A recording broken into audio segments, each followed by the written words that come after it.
Hello friends, very good evening. Welcome to economic survey analysis chapter 6లో part 3కి వచ్చేసాం. So start చేసే ముందు let me remind you that tomorrow is the last date. So 14th May is the last day for this special exclusive offer for working professionals. UPSC aspirants లో working professionals ఎవరైతే ఉన్నారో, job చేస్తూ UPSC prepare అవుతున్నారో వాళ్ళందరికీ ఒక exclusive offer ఈ month తీసుకురావడం అనేది జరిగింది. మీ అందరికీ తెలిసిందే. ఏంటి అదంటే కేవలం 40,000 రూపీస్కే మీకు కంప్లీట్ యూపీఎస్సీ అనేది వస్తుంది. దట్టు కంప్లీట్గా రికార్డెడ్ అని అనుకోవద్దు, ఎందుకంటే ఒక 2 కోర్సులు మీకు ఈ 2 కోర్సెస్ కంప్లీట్గా మీకు లైవ్ వస్తాయి. Answer writing and current affairs అనేవి మీరు లైవ్ అటెండ్ అవ్వచ్చు, ఎందుకంటే ఇవి రాత్రి 8 PM మరియు 9 PM ఉంటాయి. మీరు ఆఫీస్ నుంచి వచ్చి వీటిని అటెండ్ అవ్వవచ్చు. ఇది ఒక్కటి మీరు చూసుకుంటే సరిపోతుంది. అదర్వైజ్ రిమైనింగ్ అంతా కూడా మీకు రికార్డెడ్ ఉంటే ఈ 2 మాత్రం లైవ్ వస్తాయి అన్నమాట. మీకు complimentary access to other exams కూడా మీకు ఇస్తున్నాం. ఇదంతా కూడా లైఫ్ టైం వ్యాలిడిటీతో వస్తుంది. డౌట్స్ ఉంటే మీరు కాల్ చేయాల్సింది ఈ నెంబర్కి. సో అలాగే మనకి కరెంట్ అఫైర్స్, యూపీఎస్సీ ఆస్పిరెంట్ అందరికీ కరెంట్ అఫైర్స్ అనేది ఒక పెద్ద నైట్ మేర్, మీ అందరికీ తెలిసిందే.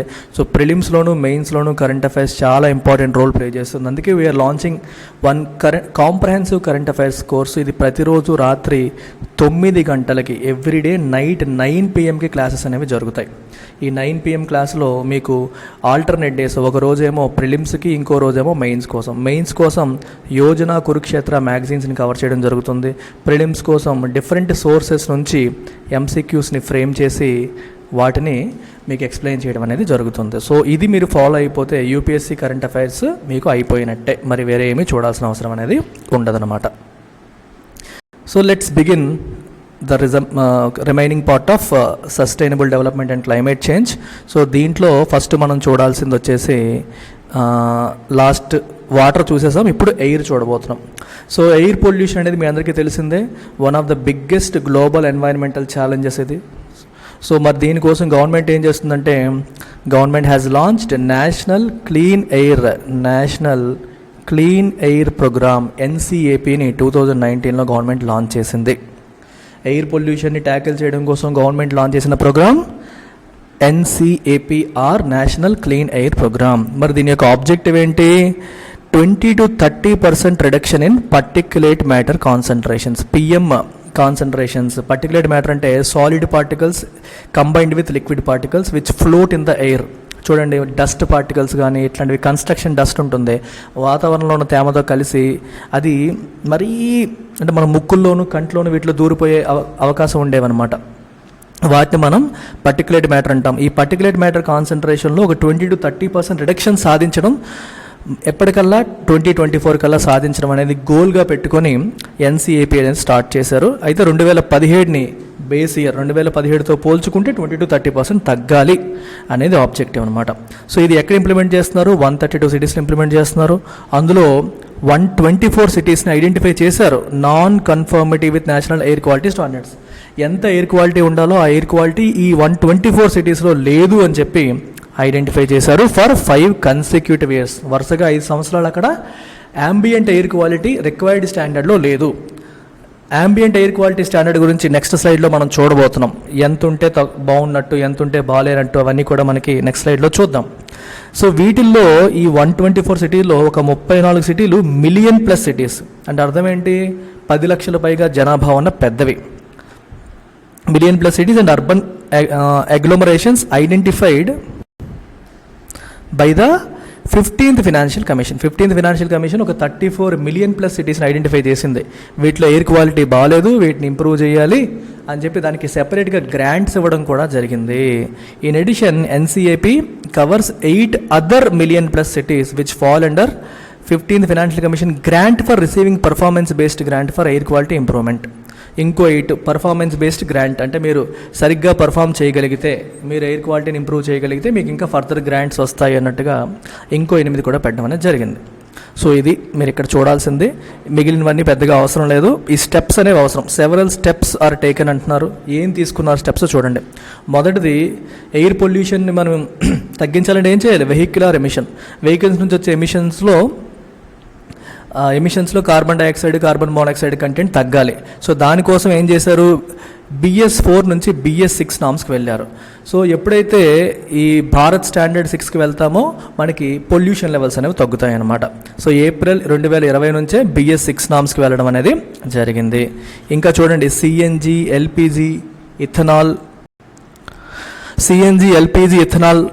Ethanol blending in petrol have been introduced. చూడండి, CNG, LPG వల్ల మనకి ఎక్కువగా వెహికులర్ ఎమిషన్స్ ఉండవు, చాలా వరకు క్లీన్ ఫ్యూయల్స్ అవి. ఇథనాల్ బ్లెండింగ్ ఇన్ పెట్రోల్ అంటే పెట్రోల్లో ఇథనాల్ని బ్లెండ్ చేయడం వల్ల కూడా పొల్యూషన్ అనేది తగ్గుతుంది, కాస్ట్ తగ్గుతుంది, పొల్యూషన్ తగ్గుతుంది. ఎందుకంటే పెట్రోల్లో ఇథనాల్ అనేది కలుపుతుంది. ఇథనాల్ ఎక్కడి నుంచి వస్తుందంటే మనకి ఈ ఫుడ్ వేస్ట్ నుంచి, చెరుకు నుంచి, వీటి నుంచి ఇథనాల్ అనేది తయారవుతుంది. షుగర్ ఫ్యాక్టరీస్ నుంచి, వీటి నుంచి ఇథనాల్ అనేది వస్తుందన్నమాట. సో ఇథనాల్ని పెట్రోల్లో బ్లెండ్ చేయడం వల్ల పెట్రోల్ వల్ల వచ్చే పొల్యూషన్ తగ్గుతుంది. అందుకని గవర్నమెంట్ దీని మీద ఫోకస్ చేస్తుంది. We will talk about it. దీని గురించి రీసెంట్గా రాశారు అండ్ నెక్స్ట్ స్లైడ్స్లో కూడా డీటెయిల్డ్గా రాయడం అనేది జరిగింది. So you need to remember that blending ethanol with petrol reduces pollution. ఇంకోటి ఏంటి, పెట్రోల్ కాస్ట్ కూడా తగ్గిపోద్ది. ఇప్పుడు పెట్రోల్ ఇంకోటి యాడ్ చేస్తున్నాంగా, సో కాబట్టి నువ్వు యూజ్ చేయాల్సిన పెట్రోల్ తగ్గిపోతుంది, ఇథనాల్ యాడ్ అయిపోయింది కాబట్టి. పాల్లో నీళ్ళు కలిపావు అనుకోండి, కాస్ట్ తగ్గినట్టే కదా. లీటర్ పాల్లో ఒక 200 మిల్లీలీటర్ నీళ్ళు కలిపావు అనుకోండి, మనకి పాలు కాస్ట్ ఎక్కువ, నీళ్ళు కాస్ట్ తక్కువ. సో ఓవరాల్గా నీ కాస్ట్ తగ్గిపోయింది. అలాగే పెట్రోల్లో ఇథనాల్ అనేది బ్లెండ్ చేయడం వల్ల నువ్వు పెట్రోల్ కొనాల్సిన అవసరం తగ్గిపోతుంటుంది. సో నీ ఇంపోర్ట్ పెట్రోల్ మనం జనరల్గా మనకి ఏంటంటే మనకి ఇండియాలో ఎక్కువగా ప్రొడ్యూస్ అవ్వదు కాబట్టి క్రూడ్ ఆయిల్ ఇంపోర్ట్ చేసుకుంటాం. క్రూడ్ ఆయిల్ ఇంపోర్ట్ చేసుకోవాల్సిన అవసరం కూడా తగ్గుతూ ఉంటుంది. ఎప్పుడైతే క్రూడ్ ఆయిల్ ఇంపోర్ట్ తగ్గుతుందో ఇంపోర్ట్ బిల్ తగ్గుతుంది, which is good for our economy. ఆ యాంగిల్లో కూడా ఇది మంచిదన్నమాట. సో ఈ ఫేమ్ స్కీమ్ ఫేజ్ 2 కూడా గవర్నమెంట్ అప్రూవ్ చేయడం అనేది జరిగింది. మరి ఫేమ్ స్కీమ్ అంటే అర్థం ఏంటి, faster adoption and manufacturing of hybrid and electric vehicles అనమాట. సింపుల్గా చెప్పాలంటే FAME faster adoption and manufacture of hybrid and electric vehicles.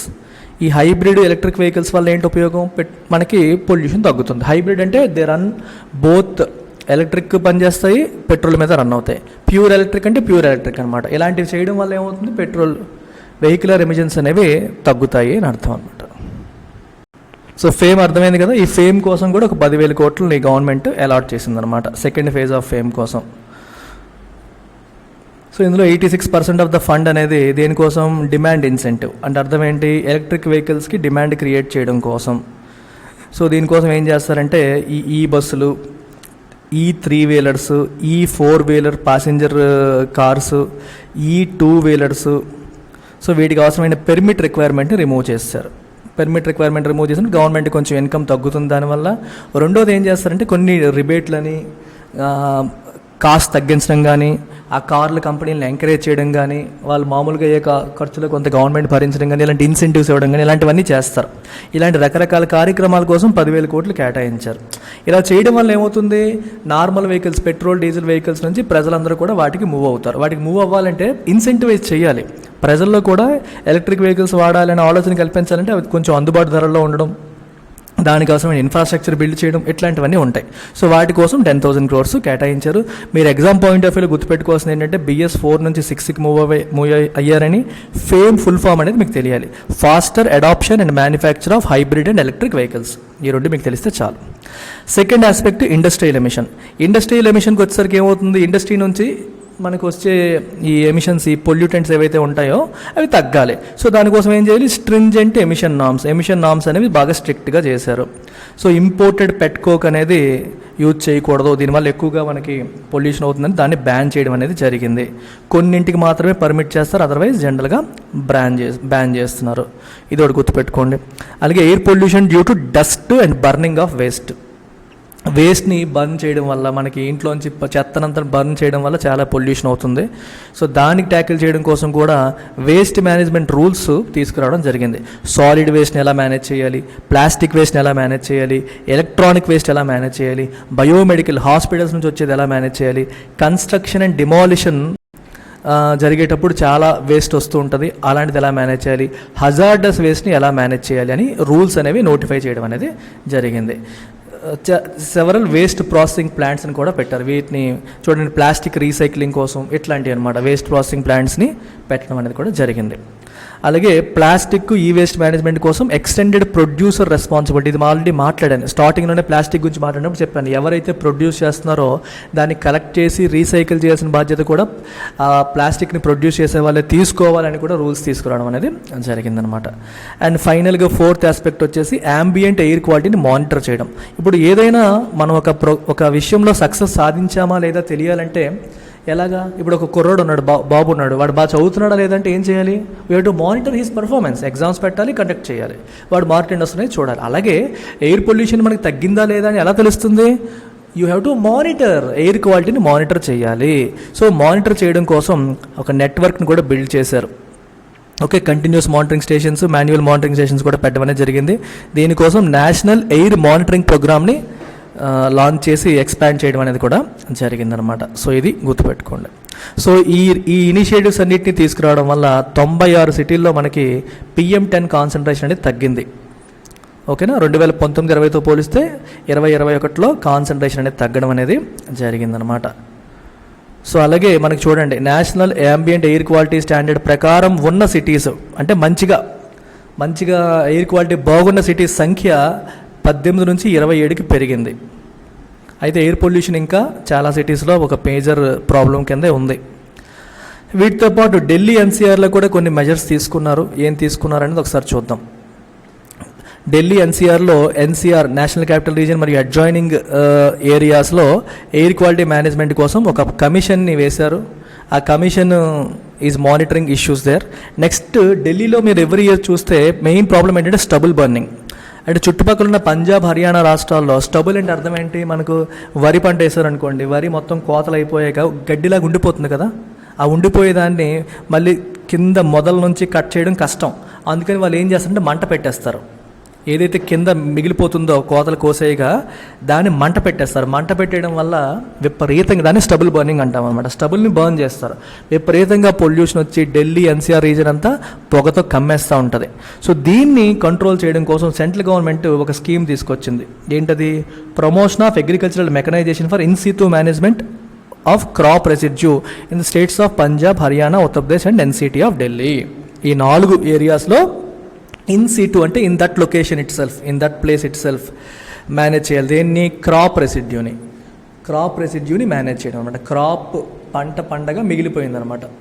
So దాన్ని మేనేజ్ చేయడం కోసం అది మామూలుగా మంట పెట్టేయకుండా ఒక మెషిన్తో మనం కట్ చేస్తామనుకోండి, అది గ్రాస్ లెవెల్ నుంచి రూట్స్ నుంచి మొత్తం కట్ చేసేస్తుంది అనమాట. మొత్తం కట్ చేసేసి లాగేసుకుంటుంది. సో దానికోసం కూడా కొంత ఫండ్స్ని తీసుకురావడం అనేది జరిగింది. సో ఇలాంటి క్రాప్ రెసిడ్యూ మేనేజ్మెంట్ సెంటర్స్ని ప్రమోట్ చేస్తున్నారు. ఎక్విప్మెంట్ని 50% సబ్సిడీ ఇస్తున్నారు. అది 1 lakh అయిందనుకోండి, గవర్నమెంట్ 50,000 భరిస్తుంది, రైతులు 50,000 భరిస్తే సరిపోతుంది. ఇంకా 80% subsidy for establishment of custom hiring centres. Custom hiring centre అంటే అర్థం ఏంటంటే, ఒక ఏరియాలో ఇక్కడ మెషినరీ ఉంటుంది. ఇప్పుడు ఈ స్టబుల్ని కట్ చేయడానికి మెషినరీ పెట్టేస్తారు. దీన్ని హైర్ చేసుకోవడమే, అవసరమైనప్పుడల్లా హైర్ చేసుకోవడం, మళ్ళీ వాడేసుకోవడం. అంటే ఒక్కొక్కడికి ఒక్కొక్క మెషిన్ అవసరం లేకుండా ఆ ఏరియా అంతా, కమ్యూనిటీ అంతా దాన్ని పెట్టేసుకొని దాని మెషిన్స్ వాడుకుంటారు, మళ్ళీ అద్దెకి వాడుకోవడం అనమాట. మీకు అర్థమైంది కదా? It's like taking it for rent instead of buying. అలాంటివి ఎస్టాబ్లిష్ చేసి 80% సబ్సిడీ ఇస్తామని చెప్పి కూడా గవర్నమెంట్ ఎంకరేజ్ చేస్తుంది అనమాట. 10 years దాటిన డీజిల్ వెహికల్స్, 15 ఏళ్ళు దాటిన పెట్రోల్ వెహికల్స్ని బ్యాన్ చేశారు ఢిల్లీ NCRలో. అండ్ రెండోది, ఢిల్లీ కాకుండా వేరే ప్రాంతాలకు వెళ్ళాల్సిన వాళ్ళు ఢిల్లీ ద్వారా అలౌ చేయట్లేదు. సో డైవర్ట్ చేస్తారనమాట. ఢిల్లీకి వెళ్ళాల్సిన వాళ్ళు ఢిల్లీ ద్వారా వెళ్ళండి, అదర్వైజ్ ఢిల్లీ కాకుండా వేరే ఊరికి వెళ్ళాల్సిన వాళ్ళు ఢిల్లీలో అడుగు పెట్టకుండా బయట నుంచే వెళ్ళేలాగా అరేంజ్మెంట్స్ అనేవి చేయడం అనేది జరిగింది. సో ఇట్లా రకరకాల ఆస్పెక్ట్స్ అనేవి గవర్నమెంట్ చేస్తోంది. సో ఇది మీరు చూడండి, this is very important from exam point of వ్యూలో. ఇక్కడ మీరు చూస్తే ఎయిర్ క్వాలిటీ చూసుకుంటే 0 to 50 ఉంటే దాన్ని గుడ్ అంటాం, 51 to 100 ఉంటే సాటిస్ఫాక్టరీ, 101 to 200 అయితే మోడరేట్, 201 to 300 అయితే పూర్, 301 to 400 అయితే వెరీ పూర్, 401 దాటిపోతే సివియర్ అనమాట. ఇది ministry of environment, forest and climate change వాళ్ళు ఇచ్చిన data. What is this air quality index? Air quality index అనేది 50 లోపు ఉంటే మంచిది. అయితే మీరు ఒకసారి అబ్జర్వ్ చేస్తే ఇక్కడ వరకు పర్లేదు, ఈ మోడరేట్ వరకు మనకి పెద్దగా డేంజర్ లేదు, మోడరేట్ దాటాక డేంజర్, అందుకే ఇదంతా రెడ్ ఇచ్చారు, ఇదేమో గ్రీన్ ఇచ్చారు. మీరు 2016 నుంచి 2021 ప్రాంతానికి తీసుకుంటే గ్రీన్ జోన్లో ఉన్నవి 108 నుండి 197కి పెరిగాయి. అంటే అర్థం ఏంటి, ఎయిర్ క్వాలిటీ ఇంప్రూవ్ అవుతుంది అని అర్థం. రెడ్ జోన్లో ఉన్నవి తగ్గాయి, 246 నుంచి 168 తగ్గాయి, విచ్ మీన్స్ ఎయిర్ క్వాలిటీ అనేది ఇంప్రూవ్ అవుతుంది అని అర్థం. ఈ ఓవరాల్గా మీరు ఈ చార్ట్ ద్వారా తెలుసుకోవాల్సిందే 2016 నుంచి 2021 వరకు ఎయిర్ క్వాలిటీ అనేది బాగా ఇంప్రూవ్ అయ్యింది. సో గుడ్ జోన్లో అంటే గుడ్, సాటిస్ఫాక్టరీ, మోడరేట్ కేటగిరీలో ఉన్నవన్నీ కూడా పెరిగాయి, పూరు, వెరీ పూరు, సివియర్ కేటగిరీలో ఉన్నవన్నీ తగ్గుతూ వచ్చాయి. And another thing that unit to remember is this table. Good ఏంటి, సాటిస్ఫాక్టరీ ఏంటి, మోడరేట్ ఏంటి, పూర్ ఏంటి, వెరీ పూర్ ఏంటి, సివియర్ ఏంటి. డేటా రిలీజ్ చేసేది ఎన్వైరన్మెంట్ మినిస్ట్రీ.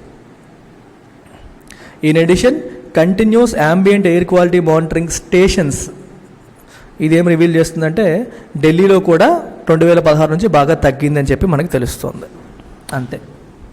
ఇక్కడ 2.5 ఇవి రాస్తున్నారు, 2.5 PM10 అంటే 10 మైక్రోమీటర్స్, 10 మైక్రోమీటర్స్ డయామీటర్ లోపు ఉండేవి PM10 అంటారు. 2.5 మైక్రోమీటర్స్ డయామీటర్ లోపు ఉండేవి, డయామీటర్ చూడండి, ఒక పార్టికల్ యొక్క డయామీటర్ 2.5 మైక్రోమీటర్స్ లోపు ఉంటే దాన్ని PM2.5 అంటారు. 10 మైక్రోమీటర్స్ లోపు ఉంటే PM10 అంటారు. అలాగనమాట. ఈ PM2.5 ఇంకా లోపల మన ముక్కులో కూడా వెళ్ళిపోతుంది అది, సో ఇంకా తక్కువ డయామీటర్ కదా, అలాగనమాట. అది మీరు చూడాల్సిందే. అండ్ రిమైనింగ్ ఆస్పెక్ట్స్ మీకు అవసరం లేదు, ఇప్పటివరకు చెప్పినవి సరిపోతాయి. ఎయిర్ అయిపోయినట్టే, ఎయిర్లో అంతే మనం చూడాల్సిందే. సో మేజర్ ఎప్పుడైనా ఎకనామిక్ సర్వే చదివేటప్పుడు మీరు ఫోకస్ చేయాల్సిందంటే గవర్నమెంట్ ఇనిషియేటివ్స్, గవర్నమెంట్ ఏమేం చేస్తుంది అంతే. ఏం చేసింది, కొన్ని టెక్నికల్ ఆస్పెక్ట్స్. ఇక్కడికి వచ్చేసరికి PM2.5, PM10, అసలు పర్టికులేట్ మ్యాటర్ అంటే అర్థం ఏంటి, ఇలాంటి ఆస్పెక్ట్స్ మనం చూసుకోవాలి. అలాగే ఎయిర్ క్వాలిటీ ఇండెక్స్ అనేది ఒకటి వచ్చింది. 0 to 50 అయితే గుడ్, ఈ 50 to 100 అయితే ఏంటి, 100 to 200 ఏంటి, ఇవి ఈ డేటా అనేది మనకి ఇంపార్టెంట్. అండ్ ఓవరాల్గా ట్రెండ్ ఏంటి, మనకి 2016 నుంచి 2020 వరకు 21 వరకు గుడ్లో ఉన్నవి పెరిగాయి, బ్యాడ్గా ఉన్నవి తగ్గాయి. సో ఎయిర్ క్వాలిటీ ఇంప్రూవ్ అవుతుందని అర్థం. అండ్ అనదర్ ఇంపార్టెంట్ ఆస్పెక్ట్ వచ్చేసి మనకి క్లైమేట్ చేంజ్, చాలా ఇంపార్టెంట్ ఇది. సో క్లైమేట్ చేంజ్ కోసం ఇండియా ఏం చేసింది, national action plan on climate చేంజ్ని 2008లో లాంచ్ చేసింది. National action plan on climate change, ఈ పేర్లు గుర్తుపెట్టుకోండి. ఇయర్ 2008లో లాంచ్ చేసింది. సో దీనికోసం 8 నేషనల్ మిషన్స్ని తీసుకొచ్చింది. సో క్లైమేట్ చేంజ్ అనే అంబ్రెల్లాలో 8 నేషనల్ మిషన్స్ వచ్చాయి. సో ఈ ఆబ్జెక్టివ్ చూడండి, ప్రోగ్రెస్ అవసరం లేదు కానీ just look at the objective or target. First thing solar machine. Solar machine యొక్క ఆబ్జెక్టివ్ ఏంటి, 100 గీగావాట్స్ ఆఫ్ సోలార్ పవర్ తీసుకురావాలి. 2014-15 నుంచి 2022 కల్లా 7 సంవత్సరాల్లో 100 గీగావాట్స్ ఆఫ్ సోలార్ పవర్ తీసుకురావాలని టార్గెట్ పెట్టుకున్నారు. కానీ 49.35 మాత్రమే తెచ్చారు, విచ్ మీన్స్ అరౌండ్ 50% మాత్రమే టార్గెట్ అచీవ్ చేశారు as of now. But just remember this, progress మారిపోతూ ఉంటుంది, ఇయర్ ఆన్ ఇయర్ మారుతూ ఉంటుంది. రిమెంబర్ ది ఆబ్జెక్టివ్ ఆ target of the scheme. Mission యొక్క టార్గెట్ ఏంటి, national solar mission. So 100 gigawatts of solar power తేవాలి అంతే. National mission for enhanced energy efficiency. Energy efficiency పెరగాలి అంటే అర్థం ఏంటి, మనకి ఇప్పుడు పెట్రోల్ తీసుకుంటే పెట్రోల్ నుంచి ఎక్కువ మైలేజ్ రావాలి, ఈ యాంగిల్ అనమాట. అంటే వేస్టేజ్ జరగకుండా ఎనర్జీని ప్రాపర్గా ఉపయోగించుకునేలాగా చేయాలి. ఎలక్ట్రిసిటీ కానీ, పెట్రోల్ కానీ, డీజిల్ కానీ, any source of energy has to be efficiently utilised. So ecological సస్టైనబిలిటీని మనం సాధిస్తూ గ్రోత్ని అచీవ్ చేయాలి. Rapid economic growth with ecological sustainability. ఎన్వైరన్మెంట్ని డిగ్రేడ్ చేయకుండా గ్రోత్ అనేది సాధించడం అనేది దీని యొక్క ఆబ్జెక్టివ్. సో ఆబ్జెక్టివ్ ఏంటంటే లార్జ్ ఎనర్జీ కన్జ్యూమింగ్ ఇండస్ట్రీ నుంచి reduction in energy consumption, wastage అనేది తగ్గించాలి. ఇప్పుడు ఒక పర్టికులర్ ఇండస్ట్రీ కొన్ని మెగావాట్స్, కొన్ని వాట్స్ ఆఫ్ ఎలక్ట్రిసిటీని కన్జ్యూమ్ చేస్తుంది అనుకోండి, ఏమైనా వేస్ట్ తగ్గించే అవకాశం ఉందా? ఇప్పుడు బల్బులు ఉన్నాయి మనకి ఇంట్లో, చెప్తాను సింపుల్ ఎగ్జాంపుల్. ఒకప్పుడు ఈ ఒక రకమైన బల్బులు ట్యూబ్లైట్లు వాడేవాళ్ళు. ట్యూబ్లైట్ కంటే మామూలుగా ఈ ఎల్ఈడీలు వచ్చాయి, ఎల్ఈడీల వల్ల మనకి తగ్గింది, ఎనర్జీ కన్జంప్షన్ తగ్గింది, ఆ రకంగా అనమాట. అలా ఇండస్ట్రీలో కూడా కొన్ని ఇనిషియేటివ్స్ ద్వారా ఎనర్జీ కన్జంప్షన్ తగ్గించడానికి ట్రై చేస్తున్నారు. అలాగే పీపీపీ అంటే అర్థం ఏంటి, పబ్లిక్ ప్రైవేట్ మోడల్. ఎనర్జీ కన్జంప్షన్ని తగ్గించడం కోసం ఇంకా కొన్ని ప్రోగ్రామ్స్, అలాగే ఎనర్జీ ఎఫిషియెంట్ అప్లయన్సెస్ పైన ట్యాక్సులు తగ్గించడం, ఇలాంటి ఇన్సెంటివ్స్ కూడా గవర్నమెంట్ ఇవ్వడం మొదలైంది. అంటే ఏవైతే తక్కువ ఎనర్జీని కన్జ్యూమ్ చేస్తాయో అలాంటి వాటిపైన తక్కువ ట్యాక్స్లు వేయడం, ఈ రకంగా కూడా గవర్నమెంట్ ఎంకరేజ్ చేస్తుంది అనమాట ఎఫిషియన్సీని పెంచడానికి. అలాగే national mission for green India తీసుకోండి. గ్రీన్ అనే పదం చూడగానే forest cover, greenery. So forest cover or tree కవర్ని పెంచాలి, 5 మిలియన్ హెక్టార్స్ పెంచాలనేది ఒకటి. ఆల్రెడీ ఉన్న ఫారెస్ట్ కవర్లో ఈ ఇంకొక 5 మిలియన్, ఆల్రెడీ ఉన్న 5 మిలియన్ హెక్టార్స్లో క్వాలిటీ ఆఫ్ ఫారెస్ట్ కవర్ని పెంచాలంటే ఇంకా ఎక్కువ దట్టంగా డెన్స్ ఫారెస్ట్. ఇప్పుడు చూడండి, మనం ఫారెస్ట్ చదివేటప్పుడు ఏం చదివాం? వెరీ డెన్స్, మోడరేట్లీ డెన్స్ ఇలాంటివి చదివాం కదా. సో మోడరేట్లీ డెన్స్ని మనం వెరీ డెన్స్గా మార్చగలిగాం అనుకోండి, అప్పుడు క్వాలిటీ ఆఫ్ ఫారెస్ట్ కవర్ పెరిగినట్టే కదా. సో ఎగ్జిస్టింగ్ ఫారెస్ట్ కవర్ ఒక 5 మిలియన్ హెక్టార్స్లో దాని క్వాలిటీని పెంచాలి, ఇంకొక 5 మిలియన్ హెక్టార్స్ కొత్త ఫారెస్ట్ కవర్ని మనం తీసుకురావాలి. అది ఈ గ్రీన్ ఇండియా మిషన్ యొక్క ఆబ్జెక్టివ్. నెక్స్ట్ వచ్చేసి సస్టైనబుల్ హ్యాబిటాట్. హ్యాబిటాట్ అంటే మన నివాసిత ప్రాంతం అని అర్థం. హ్యాబిటెంట్స్ అంటే నివసించే వాళ్ళు. సస్టైనబుల్ అంటే అర్థం ఏంటి? కొత్తగా బిల్డింగ్లు కట్టినా ఏం చేసినా సరే అది ఎనర్జీ ఎఫిషియెంట్గా ఉండాలి అనేది ఇక్కడ ఉద్దేశం అనమాట. చూడండి, promoting energy efficiency as a core component of urban planning. మీరు కొత్తగా ఏదన్నా ఒక అపార్ట్మెంట్ కాంప్లెక్స్ ప్లాన్ చేశారనుకోండి, తక్కువ ఎనర్జీ కన్జంప్షన్తో ఎక్కువ మంది ఉపయోగించుకోవడం ఎలాగా, అలాంటివి. So energy conservation building code అని ఉంది, దాన్ని ఇంప్లిమెంట్ చేయడం ద్వారా కన్జర్వేషన్ ఎలా ఇంప్రూవ్ చేసుకోవాలి అనేది ఆబ్జెక్టివ్. అలాగే ఆటోమోటివ్ ఫ్యూయల్ ఎకానమీ పెంచాలి. ఆటోమోటివ్ అంటే అర్థం ఏంటి? మనం వాడుతున్న కార్లు, బైకులు, వాటిలో ఫ్యూయల్ ఎఫిషియన్సీ అనేది పెరగాలి. సో మైలేజ్ ఎక్కువగా ఉండాలి, తక్కువ పొల్యూషన్ జరగాలి, అలాంటి వాటిపైన కూడా ఫోకస్ చేస్తున్నారు, స్టాండర్డ్స్ని ఇంప్రూవ్ చేస్తున్నారు. అండ్ రెండోది, ఎనర్జీ ఎఫిషియెంట్ వెహికల్స్ని పర్చేజ్ చేసేలాగా ప్రైసింగ్ మెజర్స్, అంటే వాటిని తక్కువ కాస్ట్కి ఇచ్చేలాగా చేయడం. పబ్లిక్ ట్రాన్స్పోర్ట్ వాడితే ఇన్సెంటివ్స్ ఇవ్వడం, అంటే జనాలు ప్రైవేట్ వెహికల్స్ కాకుండా పబ్లిక్ ట్రాన్స్పోర్ట్ వాడేలాగా చేయడం, ఇట్లాంటివి ఆస్పెక్ట్స్ అనమాట. And national water mission, NWM, పేరులోనే ఉంది వాటర్. సో ఇది దేని మీద ఫోకస్ చేస్తుంది? మానిటరింగ్ గ్రౌండ్ వాటర్ రీఛార్జ్ అవ్వాలనేది దాని ప్రధాన ఉద్దేశం. అలాగే ఇది ఒకటి గుర్తుపెట్టుకోండి, ఇంకేం అక్కర్లే, వాటర్ కన్జర్వేషన్ అని గుర్తుపెట్టుకుంటే సరిపోతుంది మీకు. Water conservation, ground water conservation కోసం సో ఇది ఫోకస్ చేస్తుంది. ఓవర్గా ఎక్స్ప్లాయిట్ అయిన ఏరియాస్ పైన ఎక్కువగా ఫోకస్ చేస్తుంది. So this is what unit to look at. అలాగే సస్టైనబుల్ అగ్రికల్చర్ అంటే మీకు తెలిసిందే, అగ్రికల్చర్ ఇంకా ప్రొడక్టివ్ అవ్వాలి, సస్టైనబుల్ అవ్వాలి, రెమ్యూనరేటివ్ అవ్వాలి, క్లైమేట్ రెసిలియంట్ అవ్వాలి. అప్పుడే మనకి ఫుడ్ సెక్యూరిటీ అనేది ఇంప్రూవ్ అవుతుంది. ఫుడ్ సెక్యూరిటీ అనే పదం చూడగానే 3 components: availability, accessibility, affordability. Availability అంటే పండడం, ప్రొడక్షన్ అనమాట. యాక్సెసిబిలిటీ అంటే మార్కెట్ యాక్సెస్, మార్కెట్ దగ్గరలో అంటే మనకి అందుబాటులో ఉండడం. ఎఫోర్డబిలిటీ అంటే కాస్ట్ ఆర్ ప్రైస్ అనేది అందుబాటులో ఉండాలి. సో ఇవన్నీ ఉండాలంటే ఏమవ్వాలి? మనకి సస్టైనబుల్ అయి ఉండాలంటే ఆర్గానిక్ మెథడ్స్ లాంటివి ఫాలో అవ్వాలి. రెమ్యూనరేటివ్ అయి ఉండాలి అంటే ప్రాఫిటబుల్గా ఉండాలి రైతులకి. క్లైమేట్ రెసిలియంట్ అయి ఉండాలి అంటే అడాప్టేషన్ మెజర్స్ అంటాం. క్లైమేట్ రెసిలియంట్ అంటే అర్థం ఏంటి? వర్షాలు విపరీతంగా పడిపోయినా, ఎప్పుడూ చూడని వరదలు వచ్చినా సరే పంట పాడవకూడదు, కుళ్ళిపోకూడదు.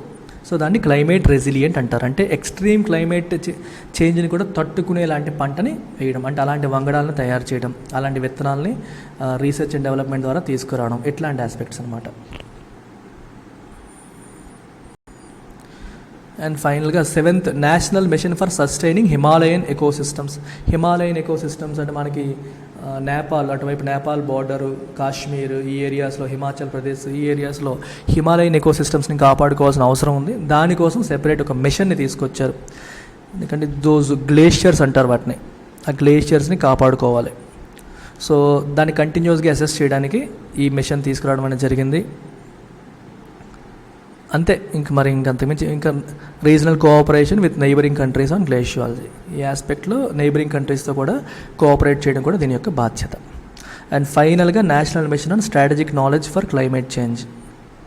ఓకే, సో క్లైమేట్ చేంజ్ విషయంలో నాలెడ్జ్ బేస్ పెంచుకోవడం, to gain better understanding of climate science and formation of knowledge networks among existing knowledge institutions engage in R&D.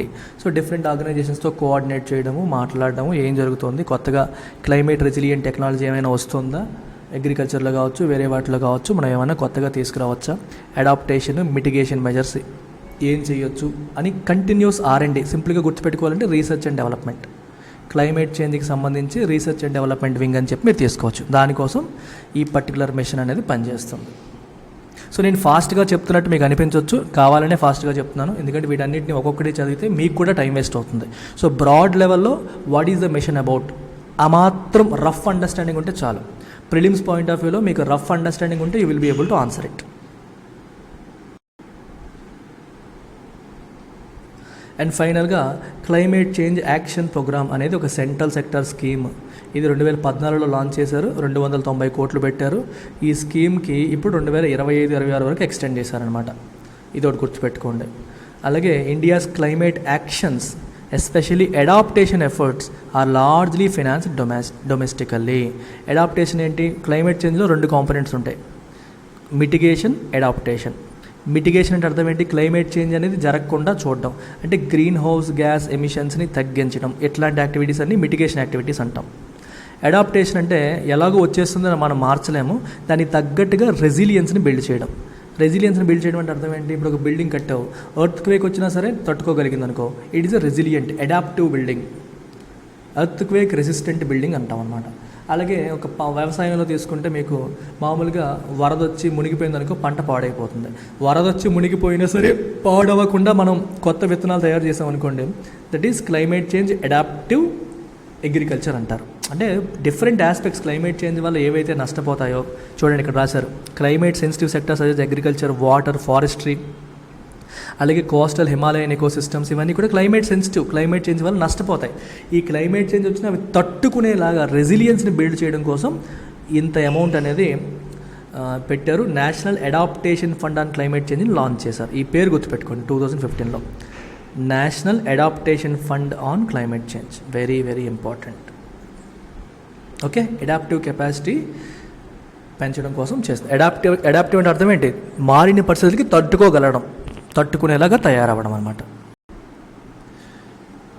అంతే, ఇంతకు మించి మరేం లేదు. ఇంకా ఫైనల్గా the only thing left is climate చేంజ్కి సంబంధించిన, క్లైమేట్ చేంజ్ కూడా మనం మొదలు పెట్టేసాం, దీంట్లో ఇంకా కొంచెం ఉంది, అది మనం నెక్స్ట్ పార్ట్లో చూద్దాం. సరేనా? Take care, bye. వెళ్ళే ముందు ఒక మాట, మీకు వైజాగ్లో సెమినార్ చేస్తున్నాం, మళ్ళీ ఒకసారి పిలుపు చేస్తున్నాం. మీ అందరికీ పిలవలేదని ఫీల్ అవ్వకండి, అందరినీ పిలుస్తున్నాను. వీఆర్ డూయింగ్ ఏ సెమినార్, యూపీఎస్సీకి ఎలా ప్రిపేర్ అవ్వాలని చెప్పి we're doing a free seminar at Visakhapatnam, Sunday రోజు 15th May at 10 AM. హైదరాబాద్లో కూడా నెక్స్ట్ మంత్ చేస్తాం, ప్రస్తుతానికి వైజాగ్లో చేస్తున్నాం. రిజిస్టర్ చేసుకోవాలంటే మీరు ఈ నెంబర్కి కాల్ చేయాలి. Don't forget this. Take care, bye.